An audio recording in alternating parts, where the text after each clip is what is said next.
உலகம் போற்றும் விஸ்வகுரு மாண்புமிகு பாரத பிரதமர் திரு நரேந்திர மோடி அவர்களை வருக வருக என வரவேற்கிறோம். மத்திய அரசு நலத்திட்ட பிரிவு துணைத் தலைவர் மூத்த வழக்கறிஞர் நளினி ஸ்ரீ, தமிழக பாஜக.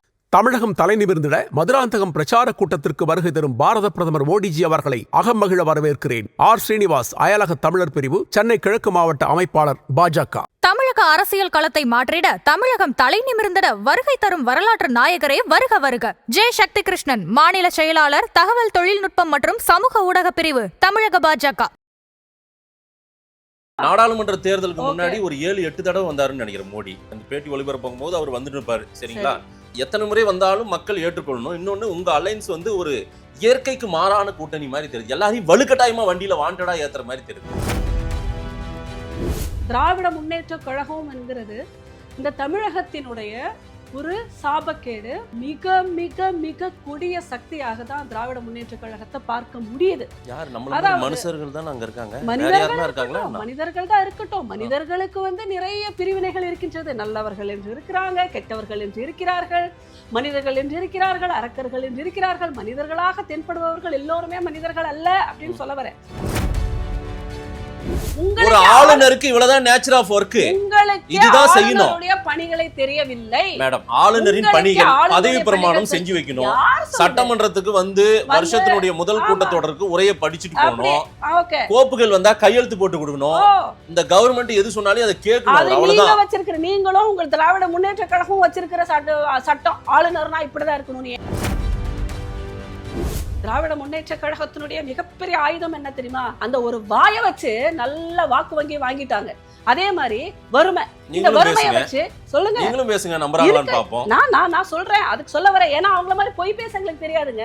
நாங்களும் பேசுவோம். 9:35க்கு ஆளுநர் வெளியேறாரு மேடம். 9:50க்கோ 52க்கோ ஆளுநர் கிட்ட இருந்து ஒரு 4 பக்கம் அறிக்கை வருது. அப்ப 20 நிமிஷத்துல அறிக்கை தயார் பண்றாருன்னா இவர் அப்ப ஏற்கனவே பிளான் பண்ணிட்டு வந்துட்டாரு. இதெல்லாம் அது உங்க விஷயம், சப்ஜெக்டே கிடையாது. ஆமாங்க. மோடிக்கு தமிழ்நாட்டுல நல்ல பேர் இல்ல. அதே போல நல்ல பேர் கொஞ்சம் வந்தாலும் அதை கெடுத்து விடுறது இந்த மாதிரி ஆளுநர்களால. ஹலோ, மோடிக்கு தமிழ்நாட்டுல நல்ல பேர் இருக்கா, நல்ல பேர் இல்லையான்னு நீங்க சர்டிபிகேட் கொடுக்க வேண்டிய அவசியம் இல்ல மதேஷ். மோடிஜிக்கு உலகம் ஃபுல்லா நல்ல பேர் இருக்கு. தமிழகத்துல நல்ல பேர் ஒரு பயம் பாராட்ட மாட்டாங்க. யாரும் நல்ல பேர் இல்ல. உள்ளூர்ல உங்களுடைய திராவிட முன்னேற்ற கழகம் பாராட்டல, உங்க கோஷ்டிங்க பாராட்டல. பீகார், ஒடிசா போன்ற மாநிலங்கள்ல இருந்து இந்த போதைப் பொருட்களே வெளியே வருது மேடம். இந்த ஊடுருவிலே தமிழ்நாட்டுக்குள்ள பீகார், ஒடிசா போன்ற மாநிலங்கள், வட மாநிலங்கள்ல தான் வருது. ஐயோ, அப்படியே கிருஷ்ணகிரி டிஸ்ட்ரிக்ட் போய் பாருங்க. கிருஷ்ணகிரி டிஸ்ட்ரிக்ட்ல நீங்க போய் பாருங்க. அங்க இருக்கக்கூடிய மலைப்பகுதிகளை போய் பாருங்க. எத்தனை கஞ்சா செடிகள் இருக்கின்றது, எத்தனை பேர் விளைவிக்கிறாங்க. விஜய் ஏங்க மேடம் இவ்வளவு துன்புறுத்துறீங்க? அவர் ஒரு கட்சி ஆரம்பிச்சிட்டாரு, மக்கள் கிட்ட வந்து நல்லது செய்யணும். விஜய் வந்து உங்ககிட்ட வந்து புலம்பனாரா? பிஜேபி தாங்க. அந்த பக்கம் சென்சார் பிரச்சனை, அதே போல அந்த பக்கம் சிபிஐ பிரச்சனை, சரி ஏகப்பட்ட பிரச்சனை கொடுத்துனே இருக்கீங்க. அவர் பாவம், அவர் வெளியே கூட சொல்ல மாட்டாங்க. ஆமா, ஜனநாயகன்ங்கிற ஒரு படத்தை எடுத்து என்ன அப்படி டிராமா காமிச்சு முதலமைச்சர் ஆகணும்ன்றதுக்காக நீ கண்டதையும் படத்துல ஏத்துவ. அதை யாருமே ஒண்ணும் கண்டுக்காம இருக்கணுமா? அதன் தமிழர்களுக்கு வணக்கம். பல்வேறு துறைகளில் ஆக சிறந்த ஆளுமைகளை சந்தித்து நாம் நேர்காணல் எடுத்து வருகிறோம். அந்த வகையில் மீண்டும் நம்மோடு இணைந்திருக்கிறார் பாரதிய ஜனதா கட்சியின் பிரச்சார பிரிவின் மாநில இணையமைப்பாளர் திருமிகு சபிதா போஜன் அவர்கள். அவரிடம் கேட்பதற்கு நிறைய இருக்கின்றவர்களோடமே கேட்போம். வணக்கம் சபிதா மேடம். வணக்கம். எப்படி இருக்கீங்க? ரொம்ப நல்லா இருக்கு. நீங்க எப்படி இருக்கீங்க? நல்லா இருக்கு மேடம். தமிழ்நாடு நல்லா இருக்கா? தமிழ்நாடு நல்லா இருக்கு. தமிழ் மக்கள் நல்லா இருக்காங்க. திமுக ஆட்சியில நல்லா இருக்கு. அதாவது தமிழ்நாடு நல்லா இருக்கணும், தமிழ் மக்களும் நல்லா இருக்கணும், நல்லா இருக்காங்க. தை பிறந்திருக்கு, அதனால வழி பிறக்கும் என்கின்ற நம்பிக்கையில நல்லா இருக்காங்க. தேர்தல் காலம். ஆமா ஆமா. பிஜேபி கொஞ்சம் உற்சாகமாயிருக்கீங்க. ஆமா. எடப்பாடி வேணான்னு சொன்னவரு உங்களோட கூட்டணி வச்சுக்கிட்டாரு. அமித்ஷாவும் வந்து வெயிட் பண்ணி கூட்டணி வச்சுட்டு போனாரு. இப்ப பார்த்தா திடீர்னு நீங்களும் அவங்களும் மாறி மாறி எல்லாம் அலைன்ஸ் பேசுறீங்க. பியூஷ் கோயல் வராரு, வைஜெயந்த் பாண்டான்னு ஒருத்தர் வந்தாரு, அப்புறம் அவரை மாத்திட்டு பியூஷ் கோயலை இங்க இது பண்ணாங்க. நிறைய மாற்றங்களும் அதே போல ஒற்றுமைகளும் கூட்டணிகளும் புதுசா பிறந்து கொண்டிருக்கிறது. சந்தோஷம் ஆயிட்டீங்களோ? அதாவது வேண்டான்னு சொன்னவரு அல்லது நாங்கள் வெயிட் பண்ணி இந்த மாதிரியான வார்த்தைகள் எல்லாம் இங்கே அவசியம் இல்லை. ஏன்னா தமிழ்நாட்டுடைய இன்றைய நிலவரத்தை வச்சு நீங்கள் வந்து எங்களுடைய கட்சியை வந்து அந்த அளவிற்கு நீங்கள் அப்படி குறைந்த மதிப்பிட்டு இதெல்லாம் சொல்ல வேண்டிய அவசியம் இல்லை. அமித்ஷாஜி போன்ற ஒரு மாபெரும் ஆளுமைகள், மோடிஜிக்கு அடுத்து அமித்ஷாஜி போன்ற ஒரு மாபெரும் ஆளுமைகள் என்றைக்குமே ஒரு ஆணையிடுகின்ற ஒரு அந்த ஒரு கேட்டகரியில் தான் இருப்பாங்க. அதே சமயத்தில் அரவணைக்கவும் செய்வாங்க. இதனால் எங்களுடைய அரவணைப்போ, எங்களுடைய சகோதரத்துவமோ, எங்களுடைய அந்த ஒரு ஒரு அந்த மாதிரியான ஒரு சாதாரணமான ஒரு நல்ல குணங்கள் எல்லாமே எல்லா இடத்துலையும் மறுவலாக தெரியத்தான் செய்யும். நீங்கள் அதை வந்து ஒரு வீக்கர் பாயிண்ட்டாக எடுத்துக்க வேண்டிய அவசியம் இல்லை நான் சொல்கிறேன். அதிமுக பிஜேபி கூட்டணி பலமாகி கொண்டிருக்கிறதா? நிச்சயமாக பலமாகி கொண்டிருக்கின்றது. திராவிட முன்னேற்ற கழகம் என்கிறது இந்த தமிழகத்தினுடைய ஒரு சாபக்கேடு. இது ஒரு ஒரு காரிருள் சூழ்ந்த ஒரு ஒரு ஒரு இக்கட்டான சூழல் நிறைந்த ஒரு அகற்றப்பட வேண்டிய மிக மிக மிக கொடிய சக்தியாக தான் திராவிட முன்னேற்ற கழகத்தை பார்க்க முடியுது. மனுஷர்கள் தான் அங்க இருக்காங்க, மனிதர்கள் தான் இருக்கட்டும். மனிதர்களுக்கு வந்து நிறைய பிரிவினைகள் இருக்கின்றது. நல்லவர்கள் என்று இருக்கிறாங்க, கெட்டவர்கள் என்று இருக்கிறார்கள், மனிதர்கள் என்று இருக்கிறார்கள், அரக்கர்கள் என்று இருக்கிறார்கள். மனிதர்களாக தென்படுபவர்கள் எல்லோருமே மனிதர்கள் அல்ல அப்படின்னு சொல்ல வரேன். ஜெயிலுக்குள்ளேயும் சில பேர் இருக்காங்கல்ல, ஜெயிலுக்குள்ளே சில பேர் இருக்காங்க, அவர்களும் மனிதர்கள். அவங்க ஜெயிக்கிறவங்க மக்களால் தேர்ந்தெடுக்கப்பட்டவங்க, மக்களால் வெற்றி வாகை சூடிக்கொண்டே இருப்பவர்கள். வெற்றி வாகை சூடிக்கொண்டே, அதாவது அதர்மம் என்பது ஒரு தலை விரித்து ஆடும் பொழுது தர்மம் வெல்லும். அந்த தர்மம் வெல்வதற்கு என்ன பண்ணுவாங்கன்னா, பிரிவினைகள் இருந்தாலும் பிரச்சனைகள் இருந்தாலும் சிறு சிறு ஒரு மனக்கசப்புகள் இருந்தாலும் எதுவாக இருந்தாலும் ஒரு அதர்மத்தை அழிப்பதற்கு தர்மத்தின் வழி நிற்பவர்கள் எல்லாருமே ஒன்றிணைந்து தான் ஆகணும். அந்த வகையில தான் நாங்க எல்லாருமே கூட்டணி இணைஞ்சிருக்கோம். அதுல வந்து எந்த ஒரு தவறும் கிடையாது. குறிப்பா அரசியல் மேடையில் வந்து இது போற்றப்பட வேண்டிய ஒன்று. என்னன்னா 1 2 3 நீங்க கேட்டகரைஸ் பண்ணலாம். அதில் நம்பர் 1 அப்படின்னா, அதாவது எகெயின்ஸ்ட் த, அதாவது மக்களுடைய முன்னேற்றத்திற்கும் அவர்களுடைய நல்வாழ்வுக்கும் மிக மிக மிக மிக எதிரிகளாக செயல்படக்கூடியவர்கள். அதே மாதிரி இந்த ஊழலுக்கும் போதைக்கும் தமிழகத்தையே அடிமையாக்கினவர்கள், இயற்கை வளங்களை மொத்தமாக சூறாடியவர்கள், தங்களுடைய சந்ததிகள் வளர்வதற்காக மட்டுமே ஆட்சி செய்து கொண்டிருப்பவர்கள், கட்சி பணியாளர்களுடைய நலனை மட்டுமே கருத்தில் கொண்டவர்கள், பாமர மக்களை பாமர மக்களாக பொதி சுமக்கின்ற கழுதைகளாக இன்றளவும் வைத்துக் கொண்டிருப்பவர்கள் எல்லாத்துக்குமே காரணம் திராவிட முன்னேற்ற கழகம். அடிமையா நாங்க இருக்கோம் தெரிஞ்சுட்டாதான் மாற்றம் வந்துருமே. அடிமையா இல்லங்கிற மாதிரி அடிமைப்படுத்தி திமுக ஆட்சியில அடிமைப்படுத்தப்பட்டோம், அடிமையா இருக்கும் அப்படின்னு அடிமையா நேரடியாக அந்த காலம் மாதிரி ஒரு மனிதனை அடிமையாக விலைக்கு வாங்கினாதான் அடிமை இல்ல. நீங்க லஞ்சத்துல அடிமைப்படுத்தி வச்சிருக்கீங்க, போதையில அடிமைப்படுத்தி வச்சிருக்கீங்க, வேலையில திண்டாட்டத்துல வறுமையில அடிமைப்படுத்தி வச்சிருக்கீங்க. வறுமை என்கிறது ஒரு டூல், போதை என்கிறது ஒரு டூல். அந்த டூல்ல நீங்க எல்லா மக்களையும் அடிமைப்படுத்தி வச்சிருக்கீங்கன்னு நான் சொல்றேன். அடிமை என்ன நேரடியா விலை கொடுத்து வாங்கினாதான் அடிமையா? இவ்வளோ அச்சுறுத்தும் நிகழ்வுகள் எல்லாம் தமிழ்நாட்டில் நடந்து கொண்டிருக்கிறது.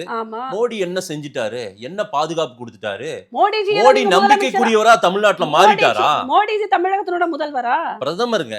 இந்தியாவின் எல்லைக்குள்ளாரதான் தமிழ்நாடு இருக்கு. பாரதத்தினுடைய பிரதமர். திமுக ஆட்சியில தமிழ்நாடு நல்லா இல்லைங்க, கெட்டு சீரழிஞ்சு போயிடுச்சு. உங்க வீட்ல உங்க வைஃப் மேல நிறைய கம்ப்ளைண்ட்ஸ் இருக்குங்க, நான் நேரடியா தலையிடவா? உங்க வீட்ல உங்க வைஃப்க்கு உங்க மேல நிறைய கம்ப்ளைண்ட்ஸ் இருக்கு, நான் நேரடியா தலையிடவா? இது ஒரு உதாரணமாங்க. இது ஒரு நல்ல உதாரணமா? இது ஒரு உதாரணம். எப்படி திமுக சரியில்லைன்னா மோடி சரியானவரா ஏதாவது செஞ்சிருக்கணுங்க. எப்படி தமிழ்நாட்டுல ஸ்டாலினை ஏத்துக்கறாங்க, ஆனா மோடியை ஏத்துக்க மாட்டேங்கிறாங்க. பிரச்சனை வந்தா போலீஸ் கிட்ட போறீங்களா, கோர்ட்டுக்கு போறீங்களா? அப்ப வந்து கோர்ட்டுக்கும் போலீஸுக்கும் உங்க வீட்டுக்கும் அப்ப சம்பந்தம் இருக்குதானே? அப்ப உங்க வீட்டுல இருக்கிற பிரச்சனைய உங்கள் மனைவி முறையிடாமல், நீங்கள் முறையிடாமல் மற்றவர்கள் வந்து உள்ளே நுழைய முடியுமா? அதே தமிழகத்தை பொறுத்தவரை நீங்க திருப்பி ஏங்க இந்த திராவிட முன்னேற்ற கழகத்தோட தூதுவர் மாதிரியே பேசுறீங்க? நான் மோடி மேல அபிப்பிராயம் வந்திருக்கணும், ஈர்ப்பு வந்திருக்கணும் மக்களுக்கு. தமிழ்நாட்டுல அப்படி ஒரு ஈர்ப்பு இருக்கா? உங்களுக்கு சட்ட திட்டம் தெரியும், பிஜேபியோட இருந்தாவே ஓட்டு போடுவாங்களான்னு சந்தேகமா இருக்குங்க. சட்டம் தெரியும் இல்ல, ஒரு பிரைம் மினிஸ்டரோட லிமிடேஷன் என்ன அப்படிங்கிறது உங்களுக்கு தெரியும் இல்ல, ஒரு சீஃப் மினிஸ்டரோட லிமிடேஷன் என்னன்னு உங்களுக்கு தெரியும் இல்ல. தமிழகம் என்றால் முதலமைச்சர், அவரை தாண்டித்தான் பிரதம மந்திரி. தமிழகத்தில் இருக்கக்கூடிய முதலமைச்சர் வழிதான் எந்த ஒரு பிரதமர் ஆனாலுமே மக்களோடு பணியாற்ற முடியும், சேர முடியும், திட்டங்களை எடுத்து செல்ல முடியும். தமிழகத்தினுடைய ஆட்சியின் வழியேதான், அதன் ஊடேதான் எல்லாவற்றையுமே செயல்படுத்த முடியும். சரிங்க, ஸ்டாலின் ஒண்ணும் செய்யல, திமுக ஒண்ணும் செய்யல. சரி, நீங்க ஏதாவது செஞ்சீங்களா இல்ல செய்ய போவீங்களா அப்படின்ற ஒரு நம்பிக்கை உங்க மேல இல்லையாங்க?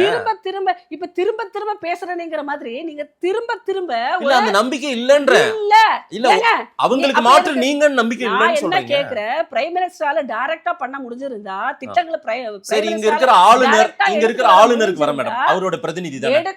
ஒரு நிமிஷம் இருங்க. டைரக்டா ஒரு பிரைம் மினிஸ்டரால நேரடியாக தமிழகத்துல எல்லா வேலைகளும் செய்ய முடிந்திருந்தா இங்க சீஃப் மினிஸ்டர் மேலயும் திராவிட முன்னேற்ற கழகத்தின் மேலயும் நாங்க வந்து இவ்வளவு வருத்தப்பட வேண்டிய அவசியமே இல்லை. சரி, பிரைம் மினிஸ்டர் விட்டுருங்க, இங்க ஒரு ஆளுநர் இருக்காருல்ல, ஒரு பிரதிநிதி. மக்கள் பிரதிநிதியா? இல்ல மக்கள் பிரதிநிதி கிடையாது, ஆனா இங்க வம்பு இழுத்துட்டு இருக்காருல்ல, சண்டை வாங்கிட்டு இருக்காருல்ல, இதெல்லாம் பிஜேபிக்கு தான் கெட்ட பேரு. ஹலோ, ஆளுநர்னா யாருன்னு உங்களுக்கு ஃபர்ஸ்ட் தெரியும். சரி, ஆளுநருடைய பணி என்ன சொல்லுங்க? ஆளுநர் என்ன பதவி பிரமாணம் செஞ்சு வைக்கணும், கோப்புகள்ல கையெழுத்து போடணும், அவ்வளவுதான் அவருக்கு வேலை. இப்ப புரியுதா எப்படி அடிமையா இருக்கீங்கன்னு சொல்லி? இதுவரைக்கும் ஒரு போதையும் ஒரு வறுமையும் தான் அடிமைன்னு சொன்னோம். இப்ப வந்து கடிவாளம் கட்டின குதிரை மாதிரி ஒரு அறிவில்லாத, அதாவது இந்த கவர்மெண்ட் எப்படி நடக்கிறதுங்கிற அறிவு கூட மக்களுக்கு கொடுக்காம ஒரு அறிவிலிகளாக அடிமைப்படுத்திருக்காங்க. இவ்வளவு பெரிய ஒரு சேனல்ல இவ்வளவு பெரிய ஒரு ஆங்கரா நீங்க வந்து நீங்க என்னைய வந்து மதிப்பிடாதீங்க மேடம். ஒரு ஆளுநருக்கு இவ்வளவுதான் நேச்சர் ஆஃப் வொர்க், இதுதான் செய்யணும். பணிகளை தெரியவில்லை மேடம். ஆளுநரின் பணிகள் பதவி பிரமாணம் செஞ்சு வைக்கணும், சட்டமன்றத்துக்கு வந்து வருஷத்தினுடைய முதல் கூட்டத்தொடருக்கு உரையை படிச்சுட்டு போகணும், கோப்புகள் வந்தா கையெழுத்து போட்டு கொடுக்கணும், இந்த கவர்மெண்ட் எது சொன்னாலும் அதை கேட்கணும். அவ்வளவுதான் வச்சிருக்கிற நீங்களும் உங்க திராவிட முன்னேற்ற கழகம் வச்சிருக்கிற சட்டம் ஆளுநர்னா இப்படிதான் இருக்கணும். ஏன்னா இத்தனை வருஷமா உங்களுக்கு இருந்த மற்ற காங்கிரஸ் ஆண்டு கொண்டு இருக்கும் போது இருந்த ஆளுநர்கள் எல்லாம் அப்படிதான் இருந்தாங்க. அதனால உங்களுக்கு என்னன்னா, ஆளுநர்னா வந்து டீ குடிச்சிட்டு போனோம். ஆளுநர் அரசியல் பேசக்கூடாது மேடம், மிச்சர் சாப்பிட்டு அரசியல் பேசக்கூடாது. அவருக்கு அரசியல் பேசுறதுன்னா அவரு ரிசைன் பண்ணிட்டு இங்க ஏதாவது ஒரு தொகுதியில நிக்கலாம், தப்பு இல்ல, தாராளமா மக்கள் ஓட்டு போட மாட்டாங்க. என்ன நினைக்கிறீங்க, நீங்க வச்ச ஒரு அடிமையா ஆளுநர் செயல்படணும்? அடிமை கிடையாது மேடம், அவருக்கு 200 ஏக்கர்ல பில்டிங் கொடுத்து வச்சிருக்கோம். நீங்க சொல்ற தமிழ்நாட்டு வரி பணத்துல 200 ஏக்கர்ல பில்டிங் கொடுத்து வச்சிருக்கோம். பெசன் நகர்ல ஒரு அபார்ட்மெண்ட் இருக்கு அவருக்கு. அது இல்லாம நீலகிரியா ஊட்டியில ஒரு கெஸ்ட் ஹவுஸ் ஒண்ணு இருக்கு. அது எங்க ஆளுநருக்கு மட்டும் இல்ல, காலங்காலமா இந்தியாவுல இருக்கிற எந்த ஆளுநருக்கு இல்லாதது இந்த ஆளுநருக்கு இருக்கு. 3 இடத்துல அவருக்கு கெஸ்ட் ஹவுஸ், பில்டிங், அபார்ட்மெண்ட் இருக்கு. நீங்க பாத்துட்டீங்களா? எனக்கு விவரம் தெரிஞ்சதுல இருந்து ராஜ்பவன்ல ஊட்டியில எல்லா ஆளுநர்களும் தான் வந்துட்டு போறாங்க. என்னமோ இவருக்கு மட்டும் நீங்க ஸ்பெஷலா கொடுத்த மாதிரி பேசுறீங்க மேடம். இவரு சட்டமன்றத்துக்கு வந்து சண்டை வாங்கிட்டு போறாரு ஒரு மேடம். நிமிஷம் இருங்க. இன்னொன்னு அவர் ஃபைட் தான் பண்ண வந்திருக்காரு, சண்டை தான் போட வந்திருக்காருன்றதுக்கு ஒரு உதாரணம் சொல்லிட்டீங்களா? இப்ப நீங்க இங்க போடுற சண்டையை விடவா நான் என்ன கேக்குறேன்? நான் சண்டையை போடுறேன், இப்படிதான் நான் சொல்றேன். உங்களை மாதிரி தான் ஒரு புரிதல் இல்லாம எல்லாம் டிராமா பண்றதுக்கு தான் ஆளுநர் இருக்கிறாங்கங்கிற ஒரு மனநிலையோட எல்லாமே கடிவாளம் கட்டின குதிரைங்க மாதிரி, எந்த ஒரு படிப்பறிவும் இல்லாம, எந்த ஒரு கல்வி அறிவும் இல்லாம, எந்த ஒரு சமூக அறிவும் இல்லாம, எந்த ஒரு சட்ட அறிவுமே இல்லாம ஆளுநருடைய கடமை என்ன தெரியுமா? இல்ல நான் ஒண்ணே ஒண்ணு சொல்லிட்டுங்களா, என்னைக்குமே மக்கள் வந்து உங்க உடலுக்குள்ள புகுந்து வந்து நீங்க நல்லவங்களா கெட்டவங்களான்னு பாக்குறது இல்ல, ஒரு நம்பிக்கையில ஓட்டு போடுவாங்க. அதுவும் என்ன, பேசுற பேச்ச வச்சு. திராவிட முன்னேற்ற கழகத்தினுடைய மிகப்பெரிய ஆயுதம் என்ன தெரியுமா? வாய். அந்த ஒரு வாயை வச்சு நல்ல வாக்கு வங்கி வாங்கிட்டாங்க. அதே மாதிரி வறுமை, இந்த வறுமையை வச்சு சொல்லுங்க, நீங்களும் பேசுங்க, நம்பறாங்களான்னு பாப்போம். நான் சொல்றேன், அதுக்கு சொல்ல வரேன். ஏன்னா அவங்கள மாதிரி பொய் பேச எங்களுக்கு தெரியாதுங்க.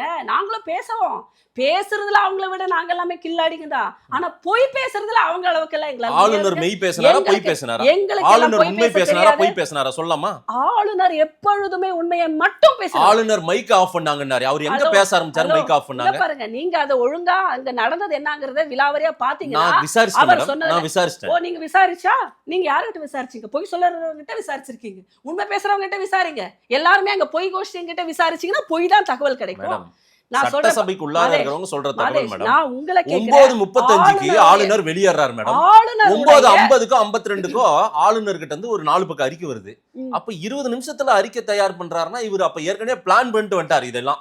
அது உங்க விஷயம், சப்ஜெக்ட் கிடையாது. ஆமாங்க. எப்படி 20 நிமிஷத்துல அறிக்கை ரெடி பண்ணாரு ஆளுநர்? ஒரு போர், அவர் பேர்ல எப்படி அறிக்கை வருது? ஒரு போர் நடக்குது, பெஹல்காம்ல வந்து ஒரு நிகழ்ச்சி நடக்குது மேடம். 5 நிமிஷத்துல எல்லாம் நடக்குது. ஆனா அந்த 10 நிமிஷத்துல எல்லாம் நடக்குது. இதே ஒரு அறிக்கை வந்து ஒரு ஆளுநர் 4 பக்க அறிக்கை இந்த அரச உங்க ஸ்டாலினுக்கு தாங்க 4 நாள் வேணும், 40 பேர் வேணும் ஒரு அறிக்கை தயாரிக்கிறதுக்கு. எங்க ஆளுநருக்கு எல்லாம் 4 நிமிஷம் போதும். இதெல்லாம் அரை மணி நேரம் 15 நிமிஷத்துல ஒரு அறிக்கை வெளிவருது. அவரு மேடம் அவரு அடையாரே போல மேடம்.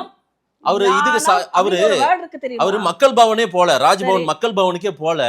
அதுக்கு முன்னாடி அறிக்கை வெளிவருதுன்னா அப்ப ஏற்கனவே அவர் ஃபைட் சண்டை போடணும்னு வந்துட்டாரு. நான் இப்பவும் சொல்றேன், சண்டை போட்டு வெளியே போயிட்டாரு. அறிக்கை வருது. ஒரு விஷயத்துல நான் கிளியரா இருக்கேன், நல்லா கேளுங்க. உங்களுடைய முதல்வருக்கு தான் நான் சொன்ன மாதிரி 40 பேர் வேணும், 4 நாள் வேணும். எங்க ஆளுநருக்கு எல்லாம் 4 நிமிஷம் போதும் அறிக்கை தயாரிக்கிறதுக்கு. என்ன அது என்ன இப்ப என்ன டூல் இல்ல, என்ன இல்ல, மைண்ட்ல என்ன எழுத போறோம் பேச போறோம் தெரியும். ஒரு சப்ஜெக்ட் ஒரு டிராஃப்ட் பண்றதுக்கு எனக்கே 4 நிமிஷம் போதும். மோடிக்கு தமிழ்நாட்டுல நல்ல பேர் இல்லனா 4 நிமிஷம் போதும். என்ன இவர் வந்து ரெடியா வச்சிருந்தாங்க எல்லாம் மரமண்டைகளா உங்கள மாதிரி. இல்ல மோடிக்கு தமிழ்நாட்டுல நல்ல பேர் இல்ல. அதே போல நல்ல பேர் கொஞ்சம் வந்தாலும் அதை கெடுத்து விடுறது இந்த மாதிரி ஆளுநர்களால. ஹலோ, மோடிக்கு தமிழ்நாட்டுல நல்ல பேர் இருக்கா நல்ல பேர் இல்லையான்னு நீங்க சர்டிபிகேட் கொடுக்க வேண்டிய அவசியம் இல்ல மதேஷ்.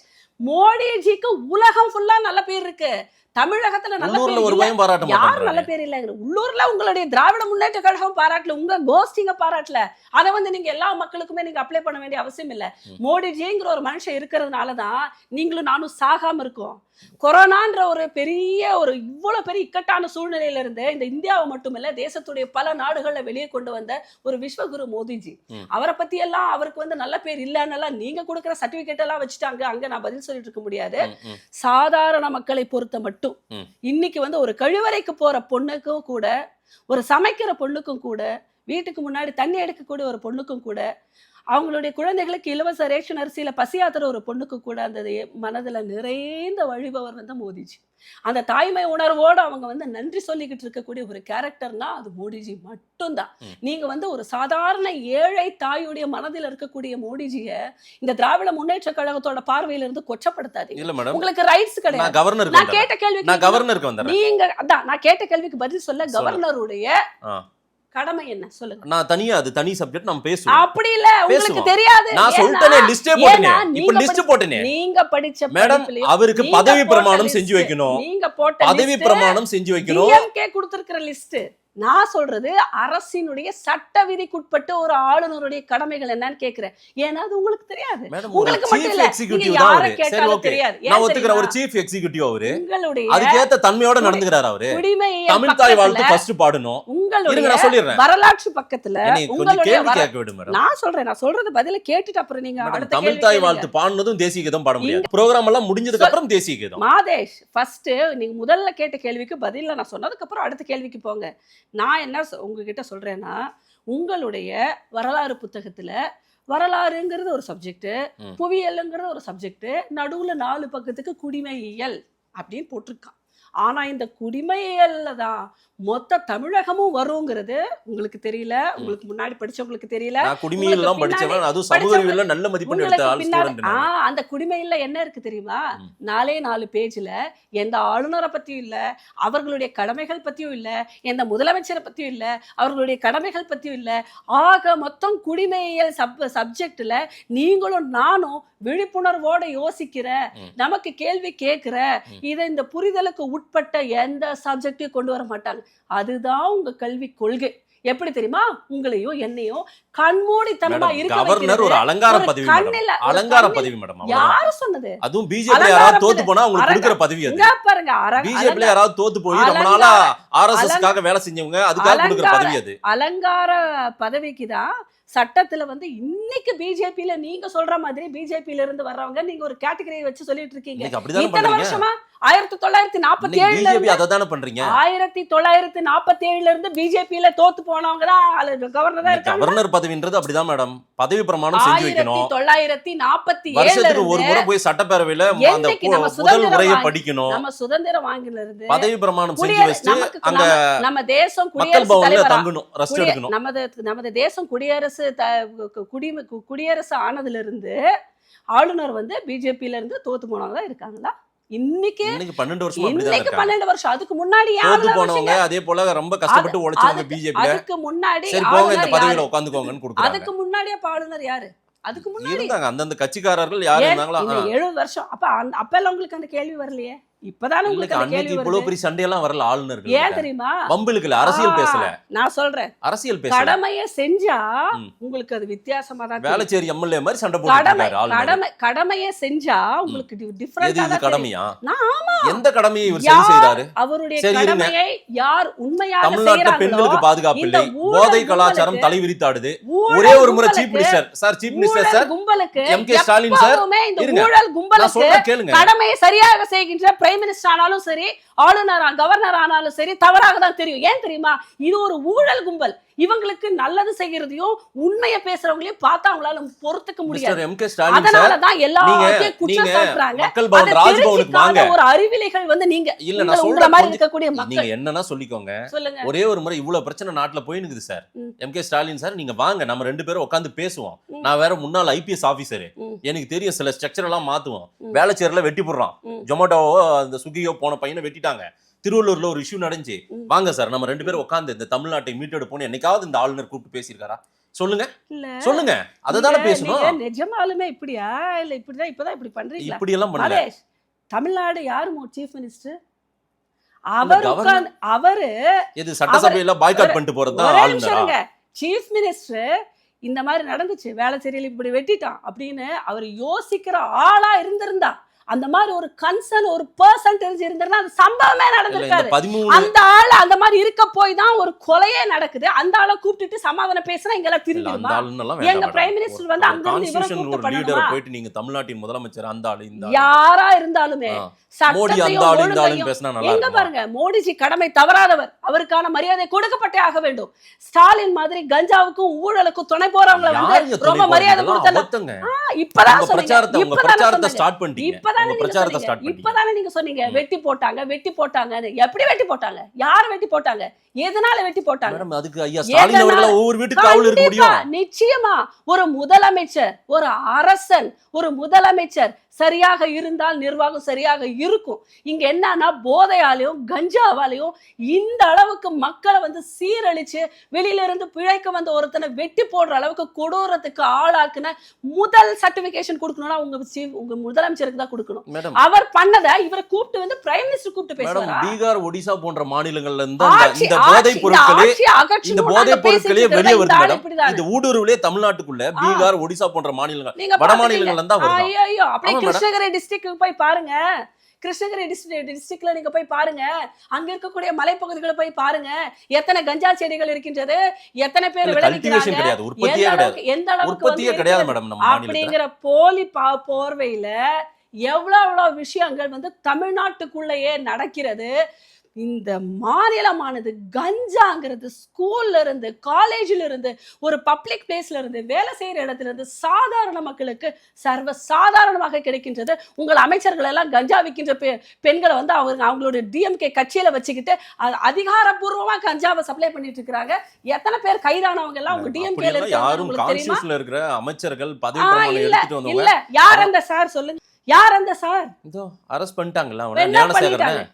ஞானசேகரன் இப்ப உள்ளதா இருக்கான். ஒரு ஞானசேகர் சொல்லுகின்ற அந்த சார் தான் யாருன்னு நான் கேக்குறேன். இல்ல, உங்களுக்கு நீங்க தான் வந்து தெரியும். கண்டுபிடிச்சு உங்களுக்கு தான் தெரியும்ல. நீங்க பிஜேபி சும்மா தான் இருங்க. தெரியும்ல. நீங்க திரு சும்மா அண்ணாமலை இருங்க. அவர்களுக்கு நீங்க தெரியும் சொன்னாரா என்ன? இல்லையா? நீங்க திரு அண்ணாமலை அவர்களுக்கு தெரியும் சொன்னாருன்னு நினைக்கிறேன். ஆமா, ஆமா. அவர் சொன்ன சார் சொல்ல நீங்க சொல்லுங்க. அரெஸ்ட் பண்ணிட்டீங்களா? சொல்லுங்க. அவங்க சொன்ன அவர் சார் எந்த நீங்க சார அரெஸ்ட் சொன்னாருன்னு பண்ணிட்டீங்களா? தெரியல மேடம். அந்த சார சொல்லுங்க இங்க மேடம். பாருங்க மாதேஷ், ம். அதாவது சாயம் பூசலாம் என்ன, ஆனா ஒரே அடியா ஈயம் பூச முடியாது. ஒட்டுறதா ஒட்டும்.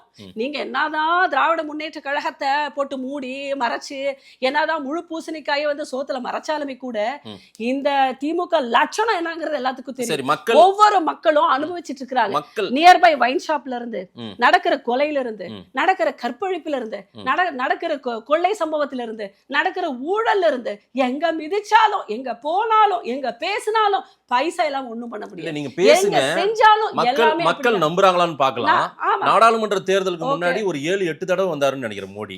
இப்ப சட்டமன்றத்துக்கு நாளையில இருந்து வர போறாரு. வரிசையா வந்துட்டு இருப்பாரு. இந்த பேட்டி ஒளிபரப்பும் போது அவர் வந்துட்டு இருப்பாரு. சரிங்களா? எத்தனை முறை வந்தாலும் மக்கள் ஏற்றுக்கொள்ளணும். இன்னொன்னு, உங்க அலைன்ஸ் வந்து ஒரு இயற்கைக்கு மாறான கூட்டணி மாதிரி தெரியுது. எல்லாரையும் வலுக்கட்டாயமா வண்டியில வாண்டடா ஏத்துற மாதிரி தெரியுது. அப்படி அவங்க ஒரு முரண்களின் கூடாரமா இருக்கிறவங்க எல்லாம் ம். ஒருத்தர் முதுக குத்திப்பீங்க போல தனித்தனியா. அப்படி இருக்கிறவங்க எல்லாம் ஒண்ணு சேர போறீங்க தெரியுது. எப்படி இருந்தாலுமே கூட ம். திராவிட முன்னேற்ற கழகத்தை அகற்றணும் அப்படிங்கிற எண்ணம் இருக்கிறவங்க அத்தனை பேரும் ஒண்ணு சேருவாங்க. நீங்க அதுக்கு என்னதான் பிக்சரைஸ் பண்ணாலும் பெருசா என்ன ஒரு பேனர் ஒட்டினாலுமே கூட ம். அந்த மாதிரி எல்லாம் ஒண்ணும் கிடையாது. மேடம், ஒரு அதை யாரும் நம்பிட மாட்டாங்க. மனங்கள் இணையற மாதிரி இங்க தெரியல பாருங்க, நீங்க ஆளுநர் விஷயத்துல சொன்ன மாதிரி தான். அதாவது நீங்க ஒரு பிக்சரைஸ் பண்ணி வச்சிருப்பீங்கன்னா அதை அப்படியே நம்பிடணும்னு அவசியம் கிடையாது. உங்க மூலமா தமிழக மக்களுக்கு ஆளுநருங்கிறவுடைய கடமை என்னன்னு சொல்றேன். அதாவது இல்ல ஆளுநர் கடமை தனியா பேசலாம். இருங்க, மக்களால் அந்த மனங்கள் இணைஞ்ச மாதிரி ஒரே நிமிஷம் தெரியுது. இருங்க. அது வாங்க கூட்டணி வாங்க.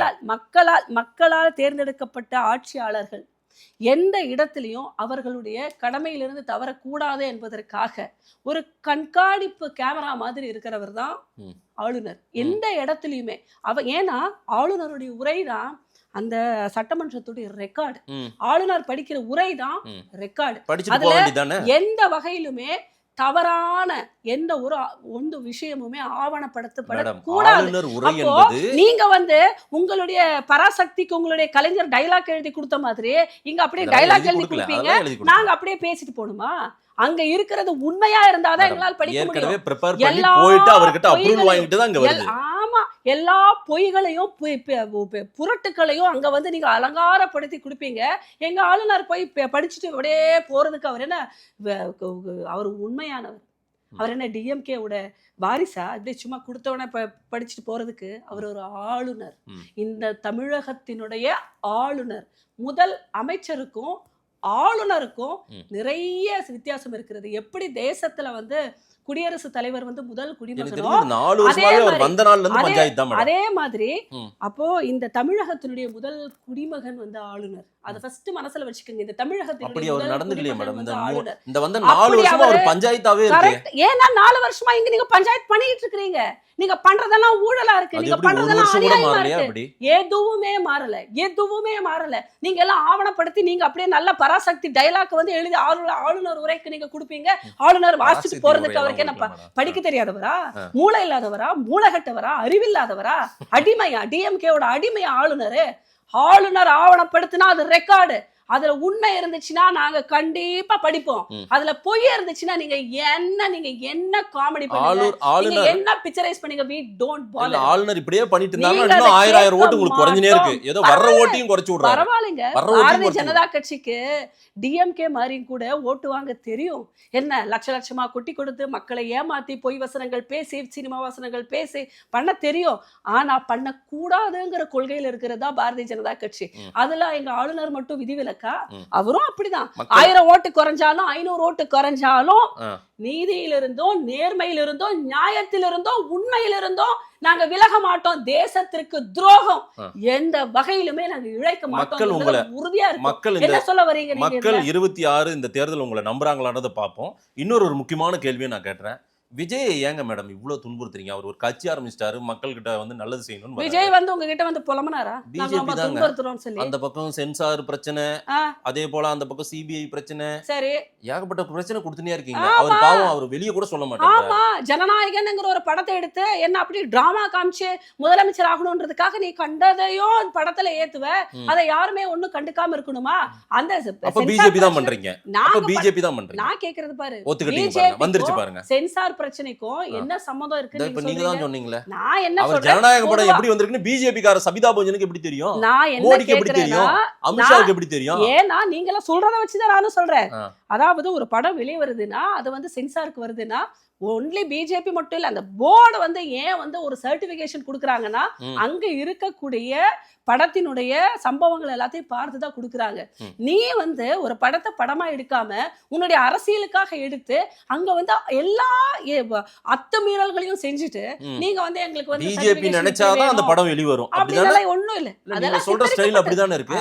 ஹலோ, பைப்ல தண்ணி வரலன்னா மோடிஜி வரல. உங்களுக்கு காலையில டாய்லெட்டுக்கு போக முடியலனாலும் கூட மோடிஜி தான் குற்றம் சாட்டுவீங்க.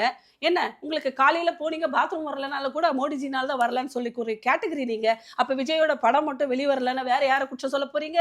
திரும்பி திரும்பி திரும்பி மோடிஜி தானே பண்றதெல்லாம் நீங்க. விஜய் ரசிகர்களும் விஜய் ரசிகர்களும் விஜய் தொண்டர்களும் பேசிக்கிறாங்க. பண்றதெல்லாம் நீங்க ஆமா ஆமா ஏற்கனவே டிஎம்கே வந்து ஏற்கனவே பிஜேபி உங்க தமிழ்நாட்டு திராவிட- மக்கள் கிட்ட அந்நியப்பட்டு இங்க இருக்கீங்க. பாருங்க, உங்க திராவிட முன்னேற்ற கழகம் அப்படியே விஜய ரொம்ப நாளா கவனிச்சுக்கிறீங்க. எங்களுடைய பாரதிய ஜனதா கட்சி வந்துதான் அவரை வந்து நாங்க ஸ்பெஷலா வேற துன்புறுத்துறாங்க. சிஎம்ஏ சொன்னாரு ஏங்க? இடி ஐடி வரிசையில இப்ப சென்சாரும் வந்துருச்சு. பண்றதெல்லாம் இங்க அங்க 41 பேர் செத்துருக்காங்க. அங்க நடந்த அநியாயங்கள் என்னங்கிறது எல்லாமே திரைமறைவுல எல்லாருக்குமே தெரியும். ஆனா பழிய தூக்கி எங்க வேணாலும் போடலாம் இல்ல, அப்பவே மோடிஜின்றலாம். ஏன்னா மோடிஜிங்க ஏற்கனவே பிஜேபினா அந்த மக்களுக்கு கொஞ்சம் பிடிக்காது மேடம். இப்ப விஜய் வேற தொட்டிங்க நீங்க அவசரப்பட்டு.